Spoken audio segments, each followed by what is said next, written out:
Joining us now on the Oakland County Megacast, Chief of Police, West Bloomfield Police Department, Michael Patton. It's always great to have you on the show. Thank you for being with us. Thank you, Ronnie. Thank you, Tyler, for inviting me again. So if we could just kind of start off the show, hope is on the horizon with the vaccines. We are hearing today Moderna is shipping out its vaccine. More and more people are going to be vaccinated, and we're hoping we are on the tail end of this vicious virus. However, it's taken so many of the good people that we know and that have touched our lives, and that includes the people there in law enforcement. And I know that you've been touched by some of these deaths as well. Of course, the recent news of the not only former police chief, but I don't believe he had COVID, did he? No, not that I'm aware of. Our previous chief, previous to my appointment, I was appointed chief in the fall of 2010. And for the 19 years prior to that, Chief of Police Ron Cronin served the community. And he just recently passed away at age 77. I'm unaware that it was any COVID-related death, but it was a regrettable passing, and he served this community for many, many years. And then, of course, the Wayne County Sheriff Benny Napoleon passed away as well. And I think the one thing both of these deaths do is they highlight the service and the sacrifice that so many people in law enforcement give to their communities in order to serve their communities. Yes, I'm very sad the passing of Sheriff Benny Napoleon, long-term public safety official, and served the greater Detroit metropolitan area for many other capacities over the years. I had the fortune of casually knowing him back in the late 1970s when we both attended Mercy College of Detroit. I believe at the time he was just a patrol officer with the Detroit Police Department back then, maybe making the rank of sergeant. I remember people talking about in the classes that we had together. So known him for many, many years. And again, he was only 65 years old. And we always think many, many older people have passed away, many years older than that from COVID-19. And it's a cautionary tale to understand that someone who's probably, as the sheriff was, above average health, could still pass away from this horrible disease. Both men leave such a great legacy and a commitment and a dedication to their communities. But when they got into law enforcement, it was a different world back then. I think, yes, it was different in many ways. I think the expectations of all of our communities are different now as the manner and means that we provide law enforcement services. But how our most agencies interact with their communities, it's the same. Crime remarkably remains, unchanged. There's always property crimes and crimes of violence, and that is all the same. It's how we investigate those and how we really participate in the communities as a community partner, I think, has been the greatest change over all these decades. And Chief, I'm thinking about when they started at their careers, and people such as yourself, you start your careers, but how many thousands of people you touch their lives in some capacity over your careers. And that in itself is it's beyond a service. It really is a dedication to wanting to improve our communities. And with that, though, it's harder to get people to want to go into this line of work. We've talked about that before, Ronnie, that's all very true. Recruiting and retention of law enforcement officers right now is increasingly difficult. But we just made conditional offers to 4 new police officers this past week. So we're still constantly hiring people. And that's probably true in every law enforcement agency. It's just the additional difficulties. I think we touched about that in the last meeting. Look, anyone that gets the privilege and the honor of serving their community as the chief of police, you quickly, if you don't already have an appreciation for it, you quickly learn that it's a unique position of responsibility. And you're ahead of we're the most public and visible aspect of local government that there is. And you see us every day driving around in very visible patrol cars. Although many people don't have, on a regular basis, contact with law enforcement. Now, you mentioned something earlier about, someone taking something off your front porch recently. It's like, well, did you make a law enforcement report with that? Those are still very infrequent contacts, and yet we're still the most visible component of government. With that though, do you want to talk about probably more so with Chief Cronin is just how people that come before you, how they shape and they impact your career of those that are underneath them? Well, again, the role of police chief is a multifaceted organization, but you're the head of the organization. As I've always explained or commented on this before, I'm not the one doing the work. I was a patrol officer, sergeant, patrol lieutenant for many years before I was appointed chief of police. And I always likened the role of the chief of police as the conductor of a great orchestra. The conductor is the one playing the instruments, but we're making minor course changes over here, a little more woodwinds over here, a little more string over here, a little more horns over here, a little more percussion over here. But we're not the ones doing the work on a daily basis. You have to rely upon the great team of men and women that you have to go out there and really be the face of the department out there in the public on a daily basis, on a call by call basis. And that's very important. Yes, the chief of police makes policy decisions. We're the ones that make the decisions on who gets hired here and whether or not they keep their jobs here sometimes.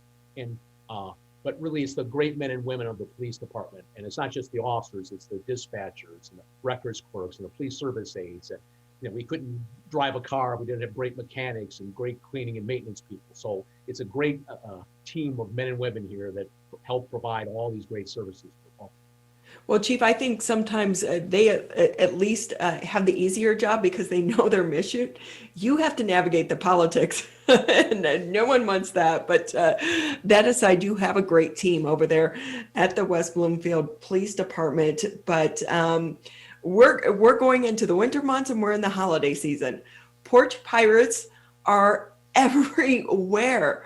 What can people do to try to eliminate it? Because like my one friend, by the time the dog barked, she went to the front door, they were up and gone with the package. It's like they're following the delivery trucks and stealing them within seconds. All those things are certainly possible. Look, there's a number of ways you could probably attempt to minimize it. I'm not sure if we can ever totally eliminate it. Obviously, you could try and time the delivery the best you can by coordinating with the company that you're getting it from as to where and do those kind of things. Many people have them delivered to their place of work during peak seasons because it's easier to have a package delivered where you're working at rather than have it delivered to your home on your front porch and maybe you don't have access to it till you get home from work. Ask a neighbor to, when they see a package, to come over and grab it for you. And that's what good neighbors can do for each other, that I'll look out for you and you look out for me, because we're all going to eventually have packages that are there. And of course, you can install Ring cameras or other type of doorbell cameras that would help us follow up and identify potential offenders. So there's a number of things. I would encourage people to look at the Michigan Attorney General's website. She has updated her website. I think she advertises it as a 20 days of scams. And she lists a number of things over the holiday season that are frequent. Or anything from credit card fraud, to porch pirates, or anything along those lines. Good things that you can consider or attempt to do to minimize your risk exposure.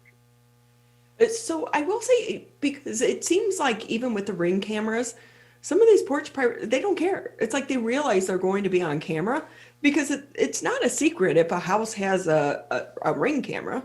You can see it pretty easily. So with that, what does it take on your end to catch these people? And if you put it out publicly, someone identifies them, what is the punishment?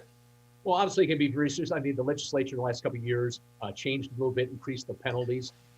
Look, it's like any kind of other larceny that gets committed. We would follow up with that in West Bloomfield, and there is a benefit to having doorbell cameras or other security cameras, because other than that, we don't really have a potential to catch someone. Maybe we see a vehicle nearby, or we can see how they maybe entered a subdivision. We can check further down the street to see who else may have had like a Ring or other security camera that we can piggyback off in our investigation. So there are a number of things that we can do to follow up on. I think the best things that can be done is like many other crimes of opportunity, that the more that you can minimize your risk exposure. Again, like I mentioned before about timing the deliveries, having someone there at the home to come and get them from the front porch. I notice sometimes in my neighborhood, I'm not home all the time. Obviously, like no one is home all the time, but to go out and retrieve those packages as soon as you know that they're delivered. And again, you can coordinate that sometimes with with your, not only who you're obtaining the product from, but who the shipping company is. Well, I will say I felt bad because it wasn't me that had my package taken, it was a neighbor. And I saw it sitting on the porch when I was walking the dog, and it was right there near the steps. And you were like, well, that's like a beacon. Come take me. And I remember thinking, oh, I should take it and put it behind, like, the Christmas decorations or something. But my dog was barking, so I kept on. And then it got stolen. So, part of this too is, the delivery company should do a little bit more too to try to hide those packages. Well, they can, but most porches, if you're following other crime prevention tips, you kind of minimize the shrubs and other things that around the front porch area, because there's always crime issues related with having obstructed views. So they're usually pretty open front porch areas, and even to a casual observer on a drive-by, they can see packages. So whether or not they're anything of value or anything they have an interest in, I'm sure many people steal things are very disappointed, like, oh, a set of towels or something. This is, what am I going to do with these? But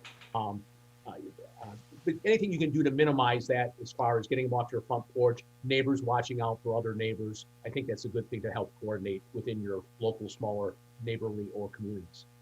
Hey, and Chief, how important is it for you and members of your team to utilize the video from some of these Ring cameras and these other security systems that more and more people are getting now? Is that a huge tool for all of you to help solve some of these crimes? Yes, it is. I mean, on every major investigation that we have, whether it be a larceny off of a front porch or something more concerning that goes on in the neighborhood, we are constantly looking around for security cameras, Ring doorbells, other doorbells that, cameras that are on the market, things like that. We have an active partnership with the Ring Corporation to help share videos. You look at the Ring Neighborhood app and what that entails. People post a lot of things out there. We actively monitor those things. So the turning over the videos is entirely voluntary, from the homeowner. But it's a great part, a great addition that we have, and it'll investigate things. So video is everywhere. And to the extent that you mentioned earlier, like, yeah, there are always going to be some people that aren't dissuaded, aren't worried, catch me on video, I don't care, I'm still going to do it. There's always going to be a small number of people that do that. But the widespread use of security cameras and Ring doorbells or similar cameras technology really probably does have an impact on minimizing crimes, particularly simple property crimes, like associated with people stealing off of front porches. Well, I mean, it even changed the, reporting. That's the first thing you do when you're a reporter now, is just like the police. You're like, who has a camera? Can I get the video from them? Which, sometimes the police don't like it if the reporters can get it first. But with that, though, do you want to talk a little bit more about the holidays? We're expecting a little bit of snow today, but what is it, Chief, about everyone forgetting how to drive in the snow? Come on. We live in Michigan, but we forget. Look, it's like any other perishable skill. Driving in the snow or inclement weather is a perishable skill. It takes a little bit to get used to it.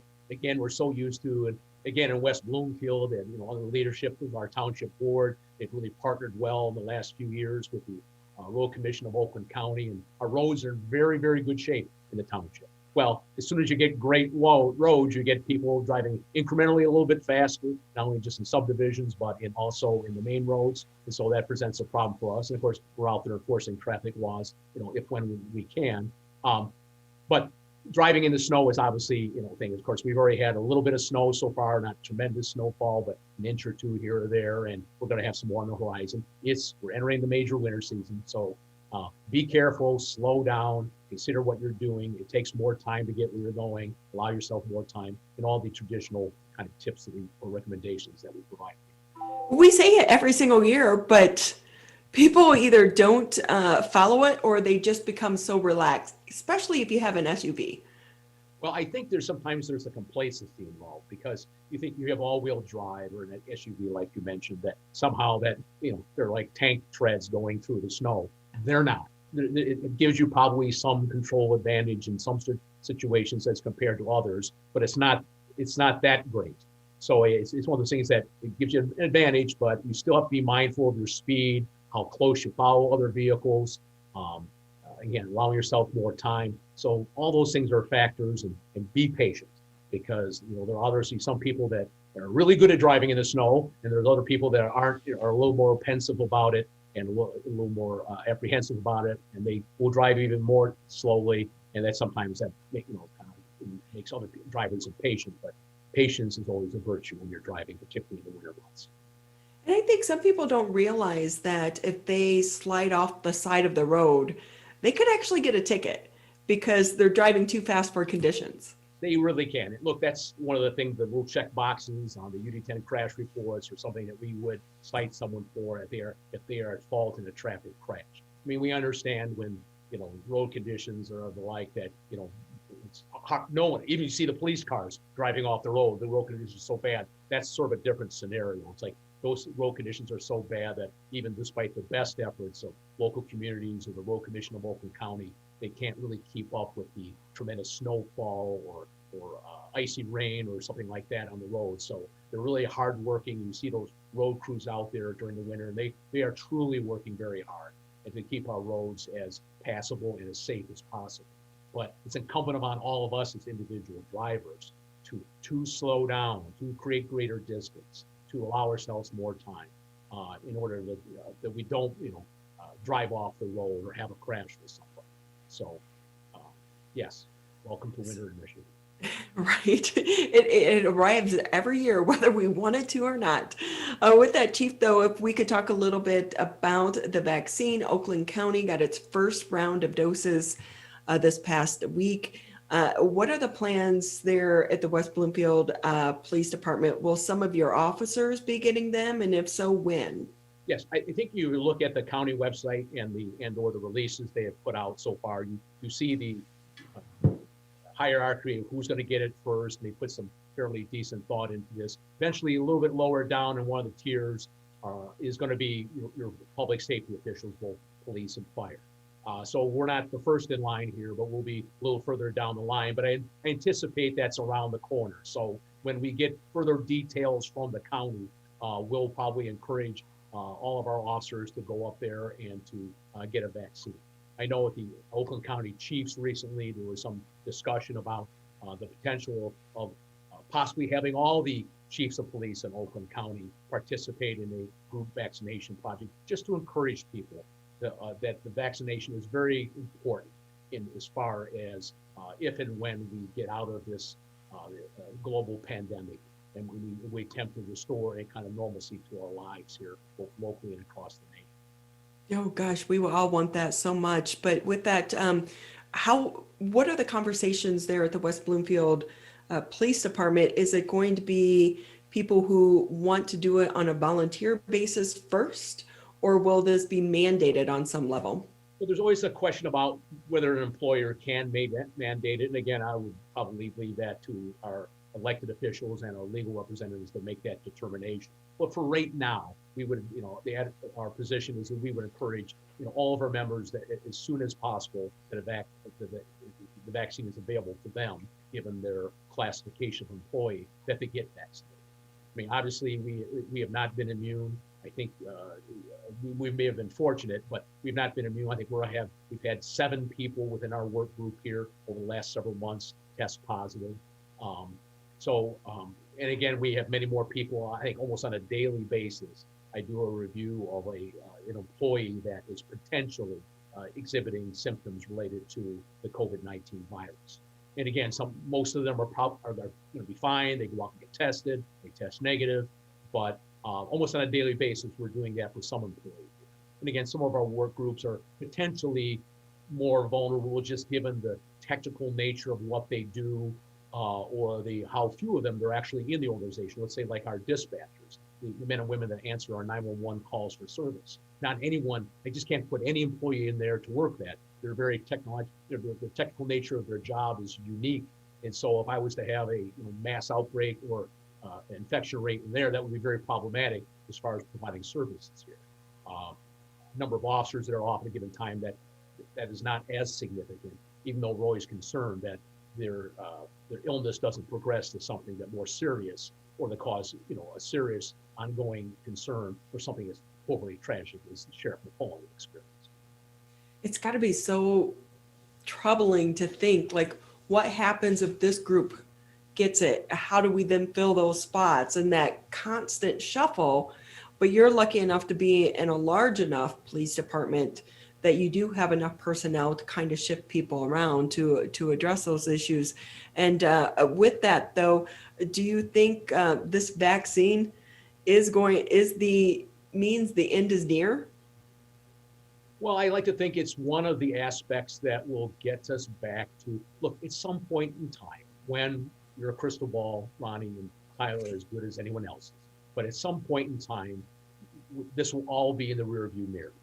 Now, when that is, or what other steps have to be taken to do that, I don't know. People always, I find it a little bit amazing, not amazing, but historically based, where people sometimes say, we've never seen anything like this within our lifetime. It's like, well, I'm a little bit older, and I can remember maybe 1 year prior to me, but this is probably about the third pandemic that's been in the United States. There were other pandemics, I believe, in 1957 and 68, and they were significant. And again, things are different now. How we respond to things are different now, but it's not totally new. And again, it will probably come up again within our lifetimes, that there'll be a significant virus, a novel coronavirus that could be circulating eventually the planet. And then we'll have to consider what we've done in the past and what worked and what didn't work. And I actually think that's a very important conversation. Obviously, there's so much political discussion involving all this topic, but I think it is critically important that when we review, after the fact action reports, that what really did work and what really didn't work, because this is likely to come up again. We hope it doesn't come up for many, many, many years, even decades, but it's likely still to come up again. And I think a historical basis and being honest with ourselves and our communities about what did work and what didn't work will help us in the future. Well, and we're lucky this time around that we have the technology that we do have to help get us through this pandemic. And with that, Chief, just another minute or two here with you on the Oakland County MegaCast. When we're talking about COVID-19, obviously we are in this extended executive order or health order where certain businesses are closed, other ones aren't. They're starting to reopen today. From a law enforcement standpoint, what are you seeing on your end with this latest executive order? Well, we respond to all complaints. I mean, there's always a consideration about whether someone should be criminally charged, but we respond to all complaints, and we forward all complaints to the Oakland County Health Division for their potential follow-up. And a number of our businesses would tell you that eventually they do get contacts from either warnings or potential violations from the health department officials. So look, I just encourage people to do all the right things. I think everyone is sympathetic towards the demands and the stresses and the potential losses that many businesses and other operations. You had Jennifer Graham on earlier from talking about the United We Walk event. Like, everybody has made accommodations at both their workplaces, their homes, and families in this past year. And that's still going to continue on for hopefully a short period of time. But it's important for people to participate in that process of obeying the rules that are promulgated, because we're still in the area of trying to mitigate the continued community spread of this virus. And that's important for all of us as individuals, in our workplaces, and anytime we're out in the broader community, to be as much of our participant in mitigating that future community spread. I will say I'm in the West Bloomfield area as well. Every single time I go out, very rarely do I see someone not playing along and wearing a mask. The main thing you see is it falls under their nose.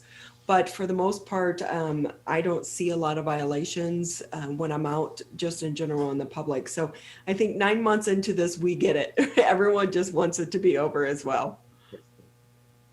With that, Chief, anything we didn't ask that you want to touch on before we let you go? No, but I would like to piggyback on your prior guest again, Jennifer Gramey and I, We Walk event. I was very fortunate for 3 years to serve as one of the adult community chair people for that event. And I could angle my camera up for just real quick behind my board there. You can see the last 10 years of the pins that they've had there on my bulletin board that I still probably keep in the office here, because we've always been a participant in that event over the past years. And again, supporting Blessings in a Backpack is a great community thing. We did, you know, any of the West Bloomfield police officers, many of them have been growing beards for this past November and December. And one of the charities that we have donated, the fundraising we did from our beard growing event for the last 2 months, is the Blessings in a Backpack. And I think people have to realize that even in most people think would be a relatively affluent community like West Bloomfield, there are still families and individual students that do not get the nutrition that they need, the food that they need on a regular basis. And so it's important to support institutions and groups like Blessings in a Backpack. And we're very fortunate again to want to help and participate in this year's United Walk in that too. Well, hopefully we will be able to have you all back in January to talk a little bit more, because just as a reminder for people as it gets closer, to think of those here in our community and serve those in our community as well. Because like you were saying, a lot of people don't understand that it's happening right here in our backyard. And I think sometimes when you do come from West Bloomfield and other neighborhoods and communities such as ours, people are more reluctant to ask for help. And it's okay to do so at this time. So we're great to have you and your team support such a great cause. Thank you, Lonnie. Thank you. Well, you have a happy holidays, and please extend our wishes for a happy holiday to your entire team as well. And thank you for you and Lonnie and the rest of the team at the Civic Center TV and Radio for all the work and support the things you do in the greater West Bloomfield community.